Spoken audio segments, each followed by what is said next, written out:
평안하십니까, 성도 여러분. 오늘은 역대하 3장을 하나님이 능력으로 세우시는 성전이라는 제목으로 묵상하겠습니다. 본문 끝절인 17절을 보면 솔로몬이 건축한 성전 앞에 두 기둥이 있었는데요. 하나는 야긴이며 다른 하나는 보아스입니다. 야긴은 곧 하나님이 세우실 것이다 라는 뜻이고, 보아스는 곧 하나님에게 능력이 있다는 뜻입니다. 따라서 둘을 합하면 하나님이 능력으로 세우실 것이다 라고 볼 수 있습니다. 그런데 이것은 바벨론 포로에서 해방되어 돌아온 이스라엘 민족을 그 성전을 중심으로 하나님께서 그분의 크신 능력 가운데 다시 재건하고 회복하며 부강하게 하실 것이라는 소망을 표현한다고 생각할 수 있을 것입니다.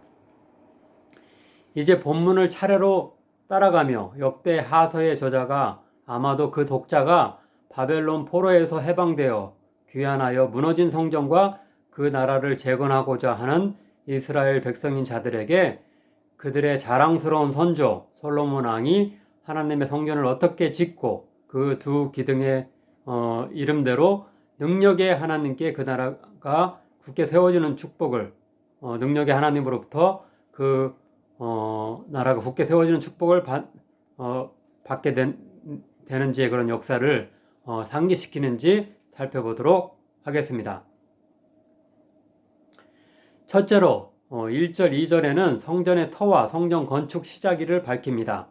그곳은 예루살렘의 모리아 산이었는데요. 우리가 잘 알듯이 그곳은 아브라함이 칼을 들어 자신의 아들 이삭을 희생 제물로 삼으려 했던 장소입니다. 또한 그곳은 역대상 21장에 나오듯 솔로몬의 아버지 다윗이 하나님의 허락 없이 인구 조사를 함으로 심판을 받게 되어 하나님의 사자가 칼을 들고 예루살렘 백성을 멸하려 할 때에 다윗이 구입하여 제단을 쌓고 하나님께 속죄의 제사를 드리고 용서받은 오르난의 타작 마당이었습니다. 이렇게 솔로몬은 전통적으로 하나님께 용서받고 구원받은 신앙적 명소로 알려진 곳에 성전을 지었던 것입니다. 다른 한편 성전 건축 시작일은 그가 왕위에 오른 지 넷째 해 둘째 날입니다. 두 번째로 3절부터 14절까지는 성전 본 건물의 전체 규격과 세 주요 공간, 즉 낭실과 대전과 지성소에 대해 말합니다.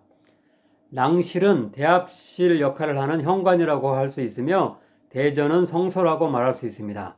성전의 규격은 오늘의 시각에서 생각보다 작은데요. 즉 길이가 60규빗, 넓이가 20규빗이라고 나와 있으며 아마도 가장 높은 낭실의 높이가 120규빗입니다.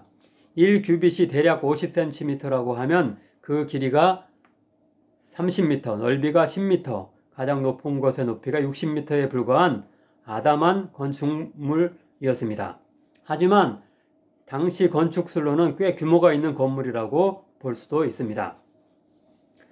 솔로몬 성전의 고귀함은 사용된 재료에서 엿볼 수 있는데요. 먼저 가장 바깥쪽이라고 할 수 있는 낭실의 안쪽까지 순금으로 도금되었습니다.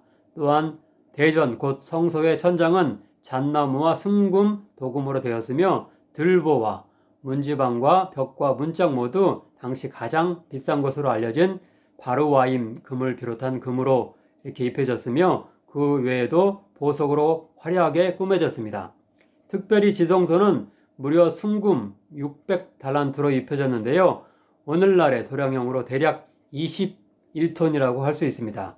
더욱이 지성소는 그 사용된 목까지 금이었는데요. 그 무게가 50세겔 곧 약 560g이었습니다. 다른 한편 지성소 안에는 금으로 도금하여 만든 두 그룹이 있었는데요. 창세기 3장에서 에덴 동산을 지키는 그룹들이 있었던 점을 볼 때 성전에서도 가장 거룩한 곳인 지성소를 지키는 역할을 그것들이 한다고 본 것 같습니다. 마지막으로 15절부터 17절에는 성전 앞에 세워진 두 기둥에 대해 말씀하는 구절이 나옵니다.